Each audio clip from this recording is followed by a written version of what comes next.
Atlanta is a long one, and at each turn a new challenge. The first test, New York, home to the off-Broadway Olympics, the Millrose Games, where Gail Devers renews her Olympic quest, as does reigning world champion Gwen Torrence. Both are building to Olympic glory. Ukraine's Sergei Bubka has lifted pole vaulting into the stratosphere.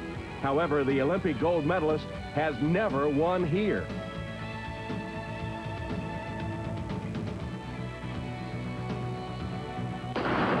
The world's top hurdlers face off in a possible Olympic preview with world champion Alan Johnson and his rival, fellow American Mark Creer. Only one can win gold in Atlanta. The sprints were once ruled by the American men, but now a Canadian wears the crown. Today, world champion Donovan Bailey races on the boards. And finally, one of the greatest traditions in sports, Madison Square Garden's Wanamaker Mile. Can Marcus O'Sullivan regain Irish dominance? The Millrose Games, next.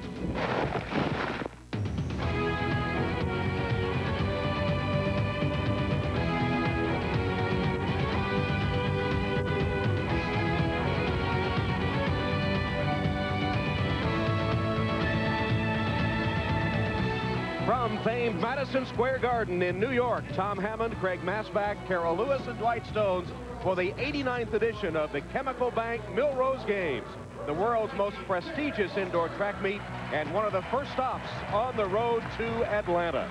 And we'll get right to action with the men's 60-meter hurdles featuring 4 of the 6 fastest in history. Alan Johnson, one of the favorites, the 1995 World Indoor and Outdoor Hurdles Champion. But he was not ranked #1 in the world. That honor in 1995 belonged to this man, Mark Creer. Now in this race, Creer will be facing 2 of his idols, Greg Foster and Roger Kingdom. He admires their success and longevity.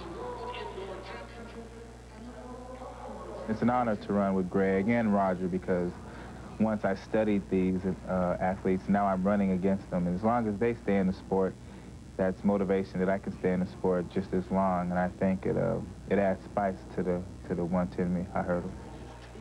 Hey Tom, the old guys aren't ready to move aside yet. Roger Kingdom will be in lane 5. 33 years old. He was ranked #5 in the world last year, his highest ranking since 1990.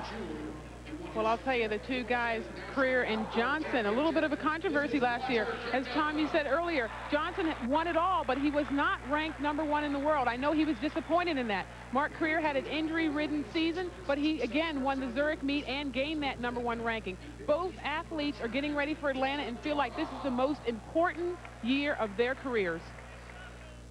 37-year-old Greg Foster, the American record holder in this event, 7.36. He's won 10 Millrose victories. When he won his first Millrose, Alan Johnson was only 8 years old. But I'm sure he was watching him very closely.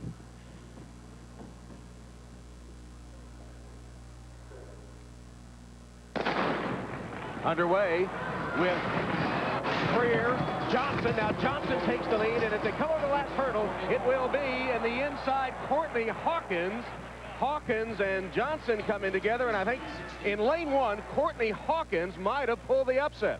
We've seen this before, Tom. Sometimes it's great to be over on the inside. Nobody pays attention to you because they're all focused on the middle of the track. Hawkins ran a consistent race. You'll see him all the way on the right in the blue. He calls hurdling poetic ballet. It was Creer, 3rd from the right, that had the best start, but Carol Hawkins all the way on the right really came on. He really did. I think Alan Johnson and Mark Creer watching each other as Courtney Hawkins just slips by, stays well within his game. But I think, as you said, in the inside of the track, we talked about those 4 gentlemen, and you see Courtney Hawkins running well, Alan Johnson hitting a lot of hurdles. And what would have to be considered a major upset, Courtney Hawkins, maybe your silver medal at the World Championships is more satisfying. Tell us how this one felt. It felt really good. I mean, I was very relaxed, really didn't think about anything but running my race. And the most pleasing part about it is I finally won a Millrose, and that's the biggest thing about it. I mean, that's the biggest success for me right there. You think they lost sight of you out there in lane 1? Well, I run good from the outside. Left of the field is my blind spot. I love it. I really didn't think about the guys. I knew they were ready to run. I'm just glad what I've done prepare for this indoor season was enough to top him today. All right, congratulations. Tom? Thank you, Dwight. Courtney Hawkins pulling the upset in the hurdles, beating Roger Kingdom, Mark Creer, and Alan Johnson. Underway here at the Millrose Games, Tom Hammond joined by Craig Masback and Carol Lewis as we raise the curtain on 5 straight weeks of track and field coverage here on NBC. We'll be visiting 4 stops on the Powerade Indoor Track and Field Series, culminating with the U.S. Indoor Championships in the Olympic city of Atlanta. And then 2 weeks from today, a special event as we bring you coverage of both men and women's Olympic marathon trials. And Craig, in this an Olympic year, I guess each race takes on added significance. Many that we'll see at the Millrose Games we'll see again this summer in Atlanta. Well, that's why they call it the Off-Broadway Olympics here at the Millrose Games. The big event, the Wanamaker Mile, as always. An American hasn't won the Wanamaker Mile since 1984. Today, 2 young Americans, Paul McMullen and Eric Netto, feel they have a chance if they run an aggressive race against the Irishman, Niall Bruton, and the chairman of the boards, Marcus O'Sullivan. And Carol, in the sprints, we feature 2 reigning world champions. We definitely do. Gwen Torrance and Donovan Bailey. They were the world champions in Sweden last year, but I think there's a few American men who might have something to say about it. They had a dismal performance in Gothenburg last summer. They want to do better in Atlanta. Now, Gwen Torrance, she has the 200-meter gold medal, but she says the 100-meter gold medal is what she wants. That's the only one America will remember. So still to come, Donovan Bailey, the world's fastest man. But first, the women's 60-meter hurdles when we return. Brought to you by Powerade, the official sports drink of the Olympic Games. By Nike, who encourages you to participate in the lives of America's youth. By Monistat 7, the #1 choice of women, the #1 recommendation of doctors. And by Mobil Motor Oil. At Mobil, we've been changing oil for over 125 years. Welcome back to Madison Square Garden as we get ready for the women's 60-meter hurdles. There has been a development here. The favorite in the race, Gail Devers, a few moments ago and warming up, left the blocks, and as you can see, as she heads down the track, she pulls up, obviously suffering some sort of injury. We understand it is a calf strain, and Gail Devers has been scratched from the race. You know, Tom, Gail Devers' career has been riddled with injuries. With just 5 months left before the trials, she's going to have to get herself together and get prepared for that. Tom, that'll leave Michelle Freeman, who will start in lane 3. She's from Jamaica in the favorites role. I'd call her a heavy favorite. Ran very well last weekend in the meet in Johnson City, Tennessee. Michelle Freeman from Jamaica, the world record holder in the 55-meter hurdles, and Millrose winner in 1994, finished 3rd last year. Oh, Michelle Freeman's got to watch it because every once in a while she'll trip over that last hurdle.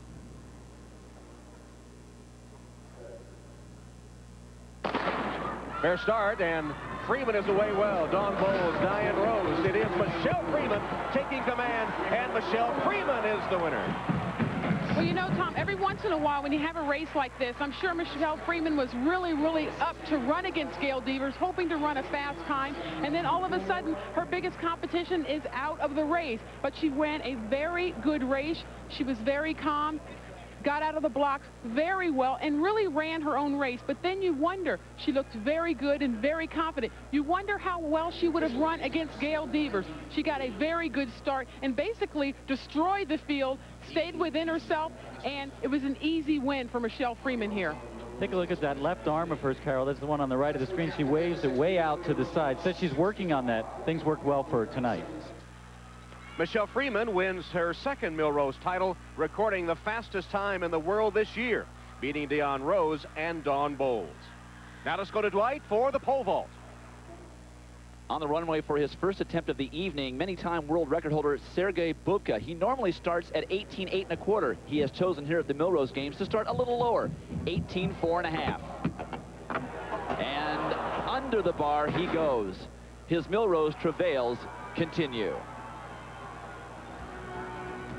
She could win 4 gold medals in her hometown of Atlanta this summer. Gwen Torrance in the 60-meter dash when we return to the Millrose Games. What a track. These days, even in the dead of winter, when she passes by Atlanta's Olympic Stadium, she imagines the roar of the crowd and visualizes standing atop the medal podium receiving the gold medal.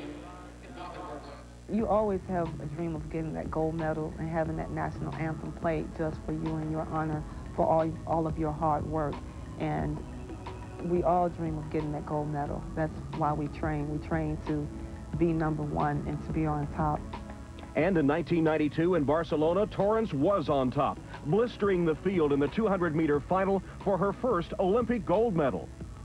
But to a sprinter, the true test is the 100. Gwen's slow start resulted in a disappointing 4th-place finish. Torrence later set off an Olympic controversy, charging her opponents with using performance-enhancing drugs. 3 years later at the World Championships, Torrence seemed like a different sprinter, as her stunning victory in the 100 was her dream come true. As a sprinter, we all want to win the 100. And for me, I feel like I've been so close, and I could just taste it. And to finally have won that 100 meters at the World Championship, I felt like nothing else had mattered for me.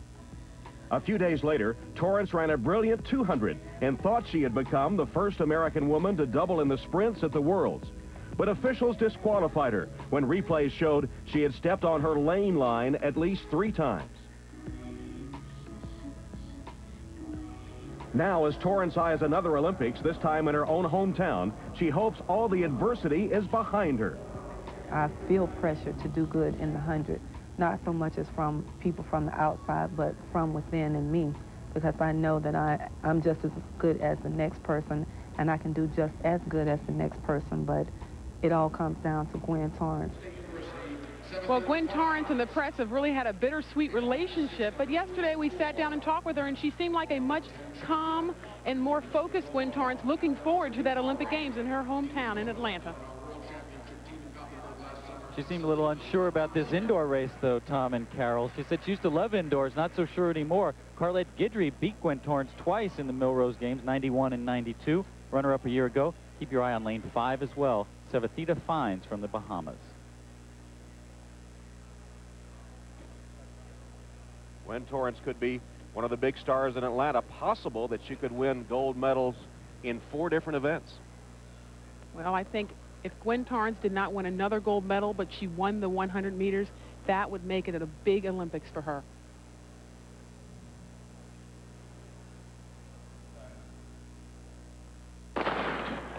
Guidry away well, so is McDonald and Gaines, and here comes Gwen Torrence. Torrence takes command of the race and wins. You know, Tom, Gwen Torrence always says, you know, I don't think I'm in shape, but I think what happens is that Gwen Torrance's idea of shape and everybody else's idea of shape might be in a different stratosphere here.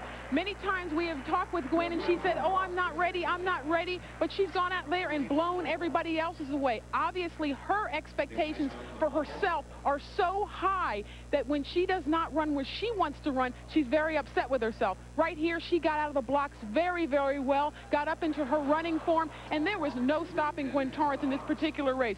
She's very relaxed. She was not worried about anybody else in this race.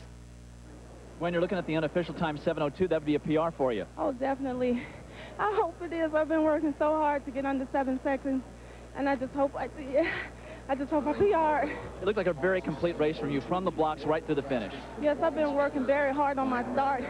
I was expecting to face Gail today, and I've just been working on my start to try to get in a good race. I'm very pleased, thank God. Well, you and Gail will hook it up next week. Good luck to you. Thank you so very much. Hey, Mom.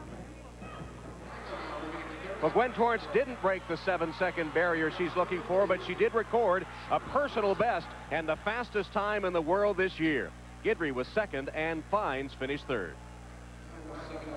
Now we turn our attention to the men's 60-meter sprint. This race featuring the world champion, Donovan Bailey of Canada, won the title in Sweden last summer. And also in this field, American John Drummond. At the Millrose Games, it's the U.S. against Canada. Now here's today's Powerade Showdown. United States sprinters have ruled the 100 meters at the Olympics with the sport's greatest heroes like Jesse Owens, winning gold at the 36 Games in Berlin. In the 60s, it was Bullet Bob Hayes, the fastest man alive. And then in the 80s, Carl Lewis continued the tradition with gold in Los Angeles. Then 4 years later in Seoul. But in Barcelona in '92, it was Great Britain's Linford Christie who claimed the title of world's fastest man. Then last summer at the World Championships, Canada swept gold and silver. Now world champion Donovan Bailey is track's fastest man and understands the game has changed. If an American showed up and you knew he was an American, it's like, oh, he's here. You know what I mean? And I think now it's just like, hey, you know, another competitor. I think everyone now has an attitude that they can win. So, okay, he won the World Championships, but this year's the Olympic year, and because there was no American, you know, who really represented us in that 100 meters as they felt we should have, you know, like I said, we fell victim of circumstance. Now you really have to be on top of your game. And that means if he's not prepared, watch out, you know, because we may just come up and show you that we're still here. Tom, John Drummond not on top of his game. He was in the hospital last week with meningitis. It falls on the big shoulders of Henry Neal, dominant in the early going of the season last year indoors. He feels confident that he has that form back again now. There is Bruni Surin. He was a silver medalist at the World Championships last summer. Really coming back after the Ben Johnson fiasco up in Canada. He was the one who took the brunt of the pressure from the Canadian fans. Canada running well. Bailey calls himself an ugly sprinter, but Craig, I think a few of the American sprinters would have loved to have been that ugly and win that race. Bailey and Surin have split 4 races so far this season. There's Surin. Bailey not only calls himself an ugly sprinter, he says when he feels bad, he runs great. Tells me he's not feeling so good. Start should be crucial.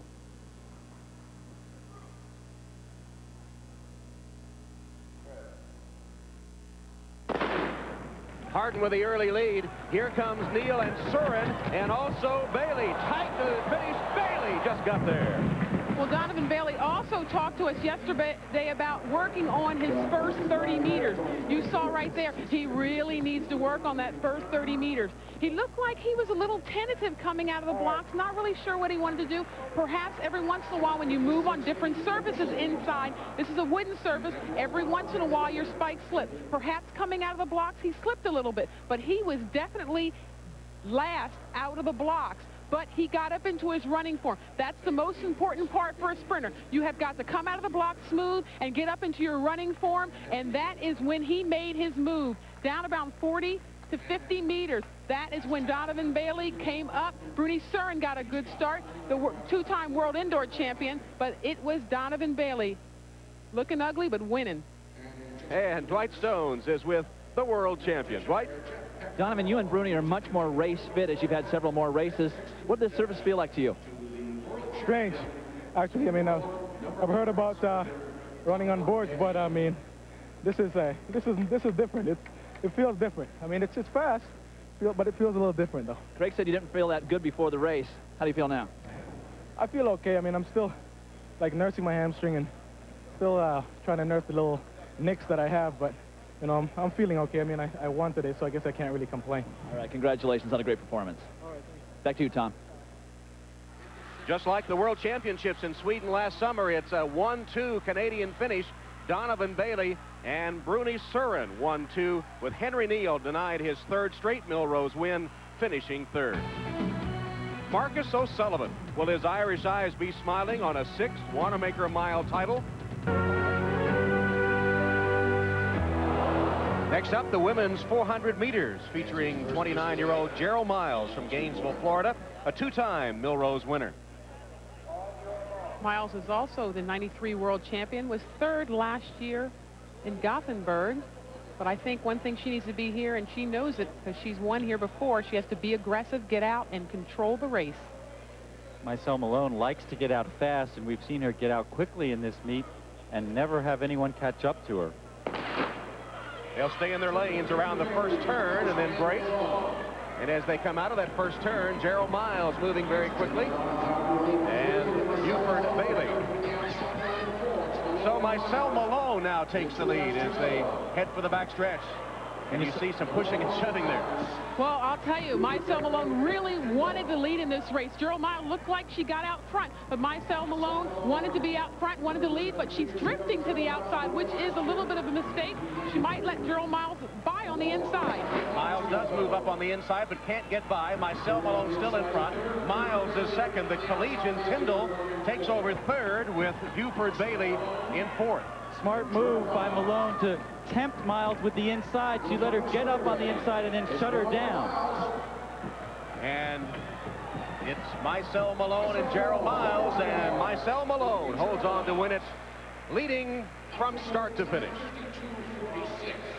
Last year, Micelle Malone was leading down the home stretch, but Gerald Miles came back and got her. She made sure this year there was no doubt. It's very important on a race like this for you to get out front and be able to control the race. Micelle Malone running out in lane 2, almost falling down, but she does, in fact, control the race right here. And then she did something very smart. She let Gerald Miles try to come through on the inside, left her enough space so that Miles thought she could get through. Then she shut her down, and that opened up just enough space to run away to victory. Micelle Malone claims her second Millrose championship, with Gerald Miles finishing second and Althea Tyndall running third. He's the greatest pole vaulter of all time, but today Sergei Bubka is in search of one of the few titles that has eluded him.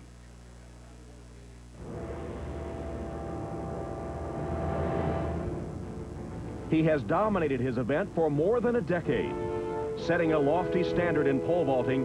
35 times Sergei Bubka has soared to world record height. In 1988, he won his only Olympic gold medal. Now 32, the 9-time world champion trains in his hometown of Donetsk in Ukraine. Last week, before the home crowd, he tried to raise the bar another ½ inch to 20 feet 2½ inches, bidding for his 19th indoor world record, but missed on all 3 attempts. One premier title has eluded him. Today, Bubka tries to win for the first time at the Millrose Games. Dwight Stones picks up the commentary.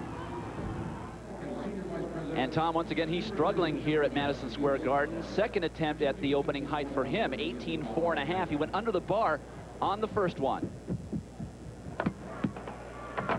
Whoa, but no problem there. Classic Sergei Bubka clearance at a lower height. He's always complained about getting no rhythm on the runway here at Madison Square Garden. It's put down in pieces, and each piece is different. So from one stride to the next, he gets no rhythm, but he certainly looks smooth here. Great speed on the runway, as always. He gets that right hand right over his head at the plant, and a very nice clearance here. So Bubka back in the competition with one miss at 18.4½. That puts him currently third. What is that, 8 inches to a foot clearance? Most vaulters would love that much clearance at any height. But he is jumping against 7 of the top 10 vaulters in the world at this competition. He has his work cut out for him. Up next, the star-studded 500-meter race. Will Mark Everett add an 8th Millrose title?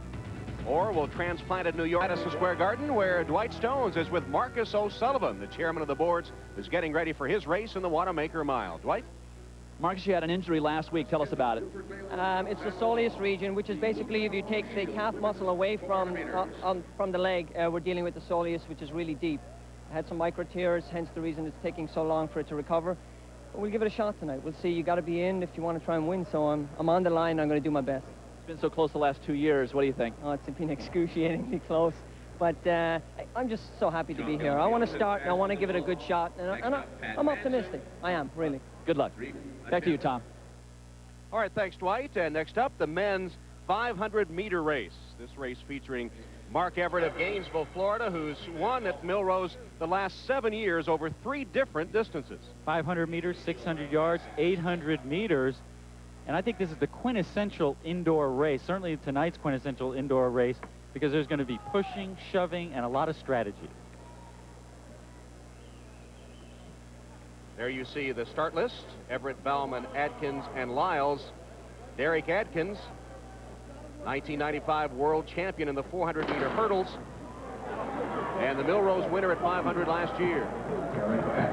Atkins feels he can come on strong with his strength. Obviously, Everett thinks the same, but you got 2 quarter-milers, Andrew Bauman and Kevin Lyles, in there, who feel their speed will succeed at the end. Derek Adkins has the lead. Kevin Lyles in second.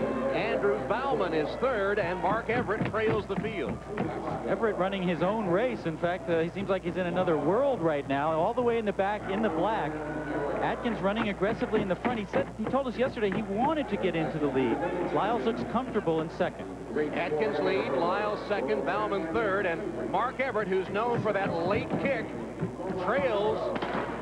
And will he be too far behind? Well, he's got so much to do, and he's got 3 big guys to go around. All 3 guys ahead of him, 6-footers. Lyles making a strong move. It's hard to get by at that point. But here comes Everett. Is it too late? Kevin Lyles has the lead as they come for the finish. Everett charging, Lyles trying to hold on, and he does. Kevin Lyles holds on to win the 500.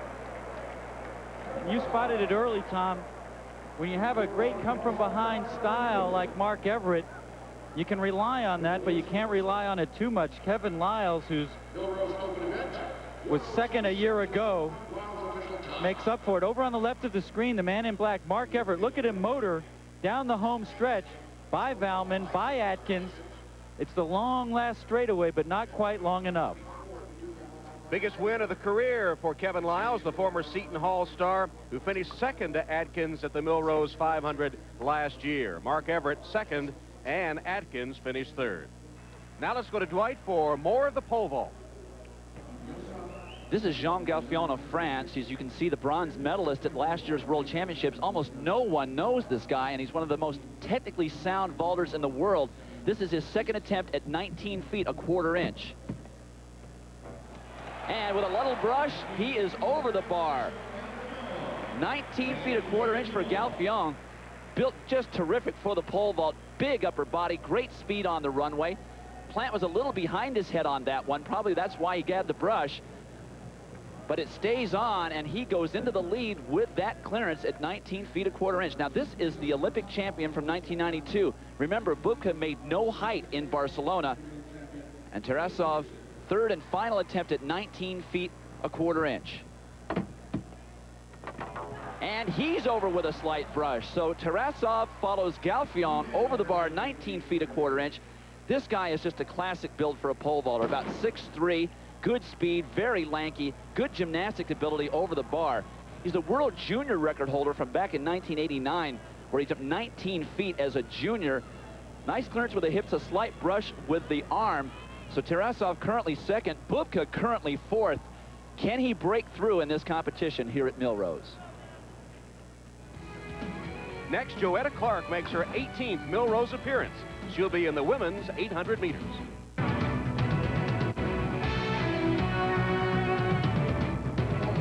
Now the women's 800-meter race featuring Joetta Clark, 33 years old. This is her 18th appearance at the Millrose Games. She has won it 5 times. First ran to Madison Square Garden at age 13. One of the top competitors, Jill McMullen, almost gave up track in 1994 when she had some post-collegiate reversals in her running. Now she's back, having finished 4th in last year's outdoor championship, supported by her husband, Paul. Paul is a miler who will be running in the Wanamaker Mile later today. And Jill credits him with her grand improvement. Got her back on track, rebuild her confidence. Clark, by far the most experienced runner in this field. Not only 5 firsts, 4 seconds, 6 thirds, a 4th, and a 5th. In an incredible Millrose career. 5.5 laps of the track, and Joetta Clark moves out to set the early pace. Clark is such a smart runner, such a smart individual, has so many talents. In fact, the only thing that might ever hold her back in track is she has so many other things going on in her life. But it's a joy to watch her run indoors because she always runs whatever the best style is for her. Tonight, she must feel that keeping the pace honest, keeping it moving, is going to be what is best for her. Joetta Clark has the lead. Julie Jenkins is second. Then Nikita Beasley and Nicole Teeter. And there's Teeter now moving up to challenge Jenkins for second place. Teeter, a U.S. junior champion, that's 19 and under. Back in 1991, sort of disappeared. Came back last year to finish 6th in the U.S. Outdoor Championships and has looked good indoors this season. Training under Brooks Johnson out in California now. Joetta Clark continues to lead. Jenkins holding second. Teeter dropping back a little bit as Amy Wickus moves up along the inside.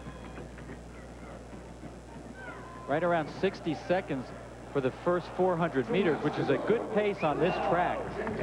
Not too many of the women can hold that sort of pace. And you see Jenkins and now Wickus just trying to hold on as Clark uses all of her experience in this third 200 meters. That's the tough part of an 800, and she's really pushing it now. Joetta Clark continues to lead. Jenkins gamely holding second. Wickus is third, and then Paulino comes into fourth. They've got a lap to go. Clark's mother wanted her to be a ballerina. She's certainly dancing around the track tonight. She has never been headed. Joetta Clark with a safe margin. Jenkins still holding second. Wickus is third. Rounding the final bend and coming for the finish.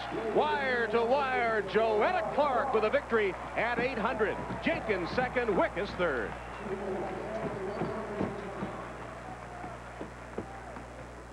An amazing milestone in her 18th appearance. Joetta Clark wins her 6th Millrose Games title. Now let's go to Dwight for the conclusion of the pole vault.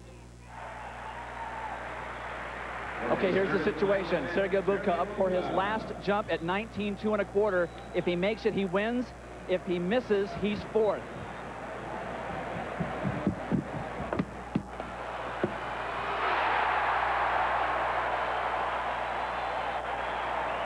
Sergei Bubka, 35 times a world record holder, and finally, in 1996, the Millrose pole vault champion.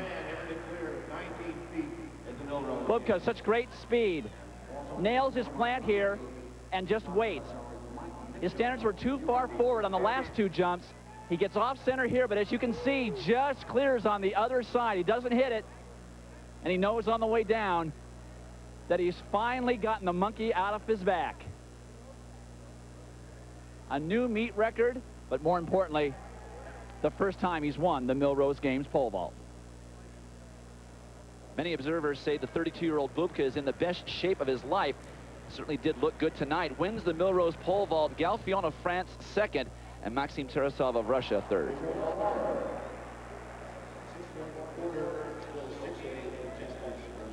Okay, Dwight, we're ready for the 800-meter men's race now, featuring Brandon Rock from the University of Arkansas, the NCAA and U.S. National Outdoor Champion at 800 meters.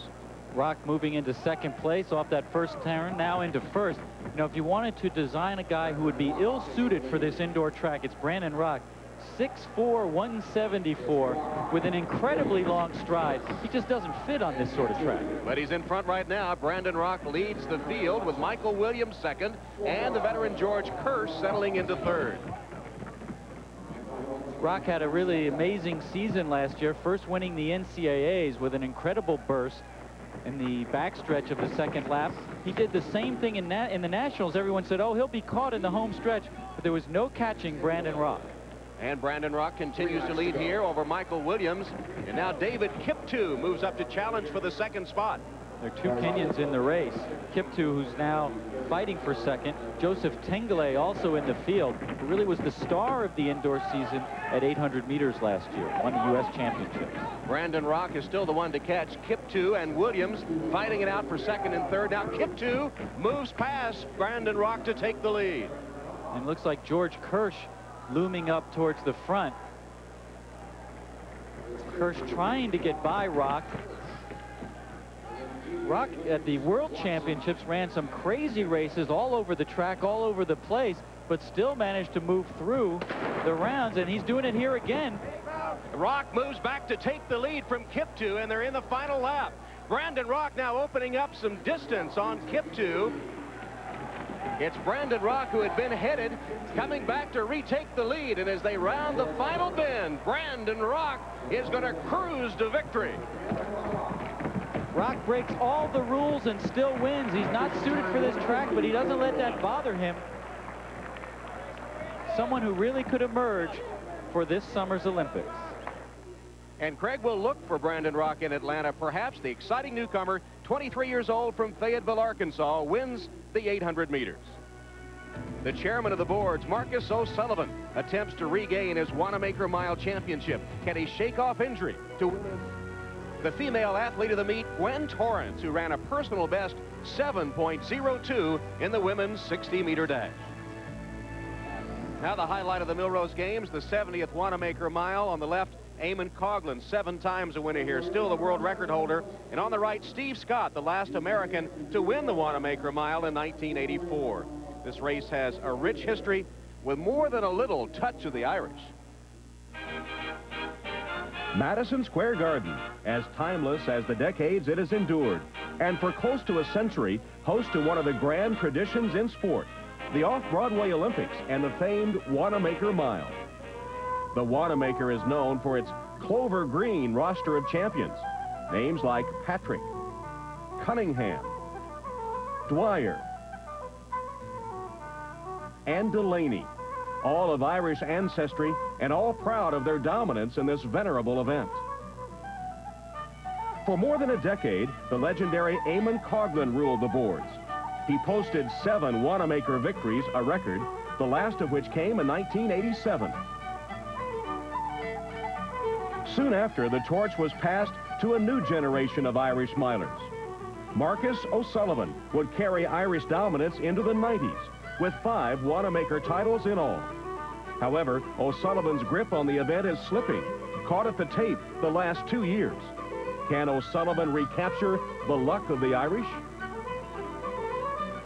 Luck just hasn't been on Marcus O'Sullivan's side. Nipped at the tape the last 2 years. Hasn't won a Millrose Mile since 1992. Now this calf injury. And I'll tell you, the soleus muscle is a tough one to shake.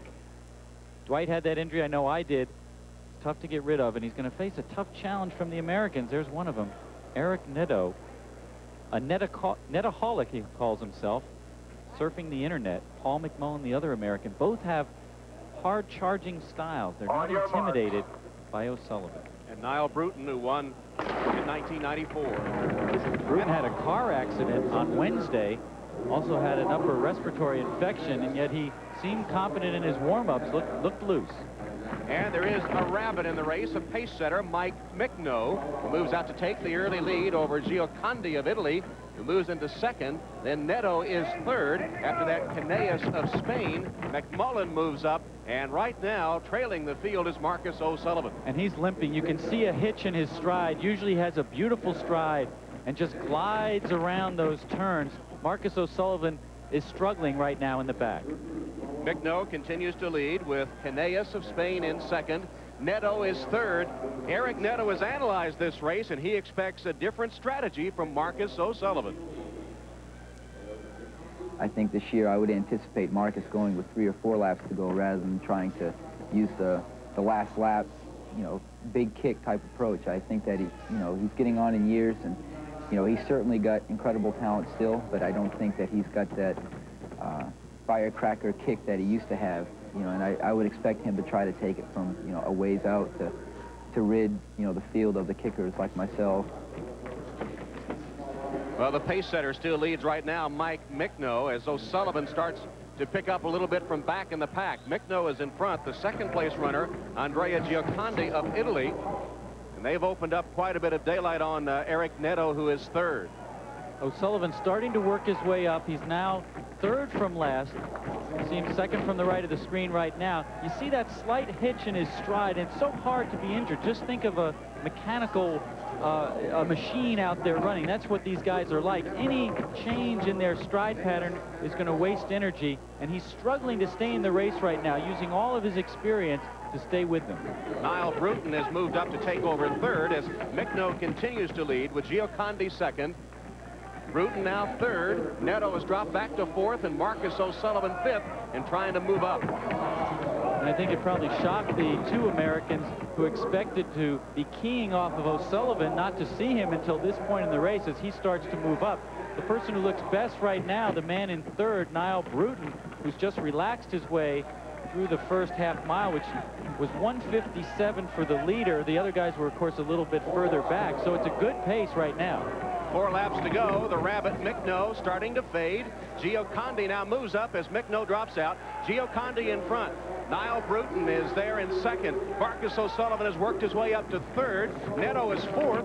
And here comes Canellas with a charge from back in the pack. We haven't said much about the Europeans. Giocondi leading, known more as an 800-meter runner, as a finalist at the World Outdoor Championships at 800 meters. Now Bruton making a move with Netto on the outside. Bruton in front. Netto takes over second. Dropping back to third, Giacondi. And now Marcus O'Sullivan takes third. And so is Canellas moving up. Niall Bruton is in front. Neto is second. O'Sullivan is third. So Bruton won the big race 2 years ago by sprinting by Marcus O'Sullivan at the end. Now he's the one to move early. He's testing the fitness of O'Sullivan. And the Irishmen are running 1-2. Bruton in front. O'Sullivan is second. Neto is third. Niall Bruton sneaks a peek behind him. He's got quite a margin on O'Sullivan with just over a lap to run. What a week for Bruton. A week ago was running towards his best time ever indoors in the 800. Was pushed out into lane 4, but still ran quickly. Then he got sick. Then he was in a car accident on Wednesday. But look at this performance for Niall Bruton. Niall Bruton from Ireland and Fayetteville, Arkansas, pulling away from the field. O'Sullivan second as Canellas moves up to challenge for that spot. But coming for the finish, Niall Bruton, the winner. O'Sullivan in a battle holds second. Canellas is third. Once again, the Irish eyes smile on the Wanamaker Mile. Courageous running by Marcus O'Sullivan, but has the torch passed to a new Irishman, Niall Bruton. We'll be back to talk to the winner, Niall Bruton, and take a look at the replays when we return. By Powerade, the official sports drink of the Olympic Games. By Nike, who encourages you to participate in the lives of America's youth. And by Mobil Motor Oil. At Mobil, we've been changing oil for over 125 years. Finding your rhythm is what running the Wanamaker Mile is all about. And no one looked better throughout the race than Niall Bruton. When he finally decided to take the lead, it was the run for home that was starting, and nobody was able to catch him. So for the second time in 3 years, Niall Bruton beats Marcus O'Sullivan, leading a 1-2 Irish finish in the Wanamaker Mile. Time 4 minutes flat .58. The Americans Neto and McMullen finished 4th and 5th. Now let's go to Carol with the winner, Niall Bruton. Now, 2 wins out of the last 3 years. I think you can finally say that the Irish torches have been passed to you as one of Ireland's great milers. Yeah, to me that's a great honour, following in the footsteps of people like Marcus and Eamon and Ronnie Delaney. Hopefully I'll try and keep the flag flying, keep the tradition going for the next few years, and I'll do the best I can. Okay, thanks, Carol. As we conclude the 89th edition of the Chemical Bank Millrose Games, the games where Sergei Bubka finally broke through with a meet victory. Coming up next here on NBC, Albert Bell, Randy Johnson, and more of the boys of summer play some long ball in the Pepsi All-Star softball game. Next week, the Powerade Indoor Series moves to Reno, where Gwen Torrance in the fantasy world of bright lights, where night turns into day and the action never stops, and where they run a track meet like no other in the world.